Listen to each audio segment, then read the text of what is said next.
Dr. Inji. And now it's my pleasure to present Dr. Lamia Hany.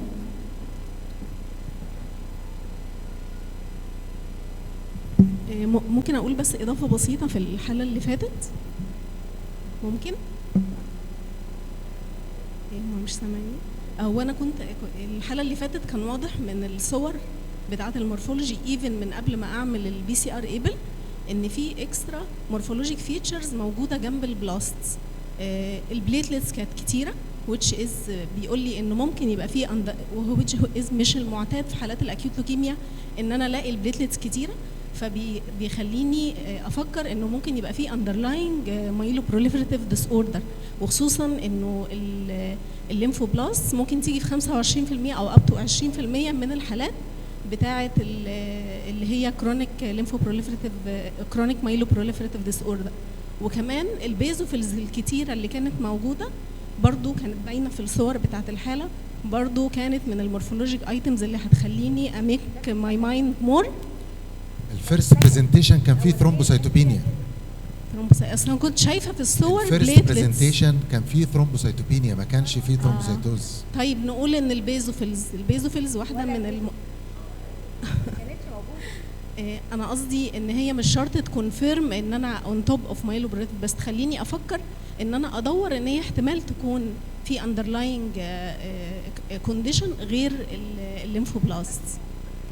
هو في سن 3 سنين وعنده ثرومبوسايتوبينيا مش ثرومبوسايتوزس وبلاس سيلز في بريفرال بلاد، ما حدش هيجي في باله ان هو يبقى كرونيك مايلويد خالص يعني. اصل هو pediatric CML is not a rare condition.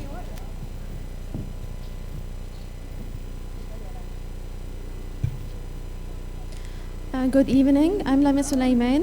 I'm really thankful and honored to be able to represent my case here today. So our patient is a 57-year-old male presented to us with anemic manifestations, attacks of fever, weight loss that is unmeasured, but according to the patient's word is significant, bony pains, as well as abdominal discomfort. These symptoms had a progressive course over 3 months duration, and he received 1 unit of packed red cells 1 day prior to admission. On examination, he had hepatosplenomegaly and palpable bilateral axillary lymph nodes. Ultrasound showed a liver size of 22 centimeters, 18 centimeters, and spleen of 22 centimeters. His CBC showed marked normocytic normochromic anemia, marked thrombocytopenia, as well as leukocytosis with shift to the left and teardrops and occasional normoblasts. His ESR was increased.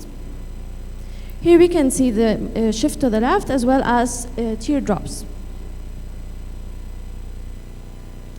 His chemistry revealed mildly elevated total bilirubin as well as uric acid, as well as increased LDH and beta-2 microglobulin. Virology was negative. So we have a patient with marked bicytopenia and leukocytosis, and we proceeded with bone marrow examination, which revealed dysplastic features of the myeloid series in the form of hypergranularity, as well as dysplasia in the erythroid series, and also the megakaryocytic series, which showed some hypolipated forms as well as forms with separated nuclei. So we have a scanty bone marrow material with multilinear to dysplasia. So we proceeded with FISH examination of the 5q and 7q deletion, and both were negative. We received the bone marrow biopsy, which revealed packed fibrotic marrow, and it showed infiltration by an abnormal cells that are spindle in shape. Most of them are paratrabecular and in small collections, admixed with eosinophils. Here we can see the paratrabecular localization of the infiltrate and the spindle shape of the cells. Also here we can see the eosinophilia and paratrabecular localization of the megakaryocytes. The reticulin showed grade 4 reticulin fibrosis out of 4. At this point, we stopped and took a step back and re-examined the touch imprint, which revealed mastocytosis, mast cells that are, as we can see here, with atypical granulation. We also This also revealed mast cells that had spindle shape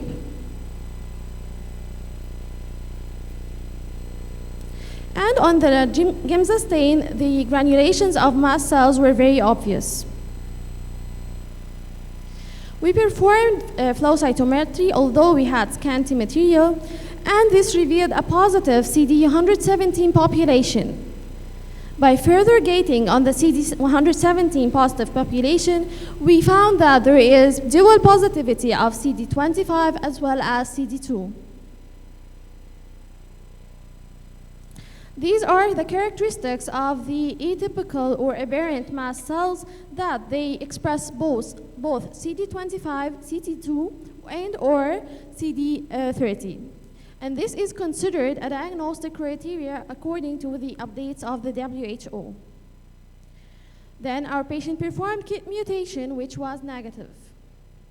We proceeded with immunohistochemistry on the biopsy.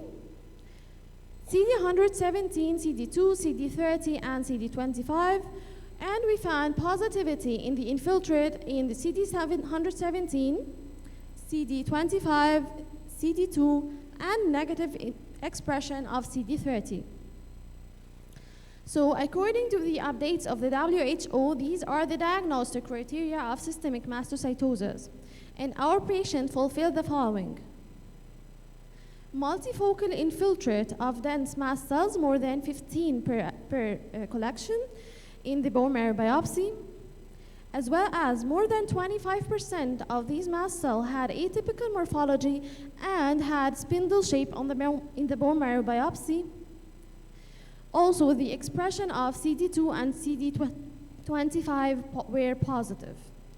Our patient lacked the KIT mutation and did not have a baseline tryptase, though we can diagnose the systemic mastocytosis with only one major criteria and one minor criteria.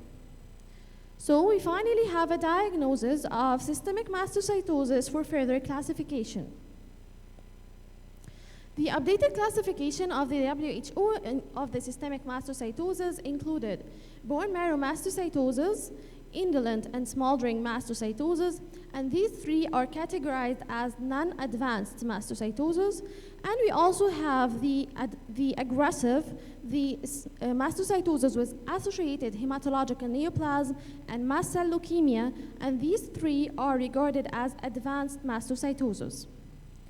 The bone marrow mastocytosis is a newly updated classification, and it includes the bone marrow infiltration with mast cells with absent skin infiltration, absent B symptoms or B findings, and serum tryptase below 125.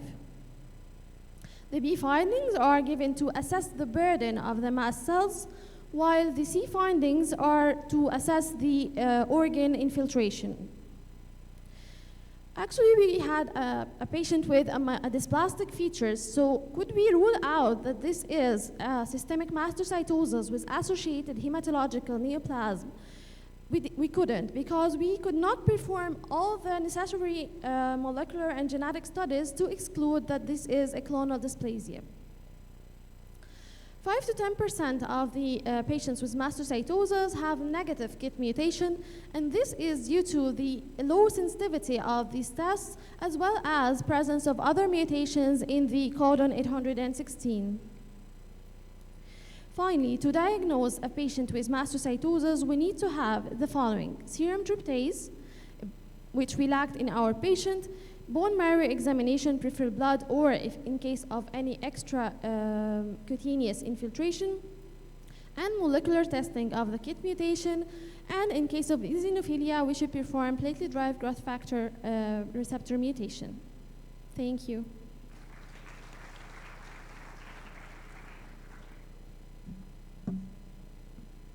شكرا دكتورة لميا. في أي استفسار، أي أسئلة؟ طبعا الناس كلها جعانة وعايزة تقوم. لو تحبوا يعني ان احنا حد عايز يسأل؟ دكتورة عبلة عايز تسألي على حاجة؟ عايز تاكل؟ المطعم في الصالة اللي جنبنا، لا اللي بعدها، فاتفضلوا على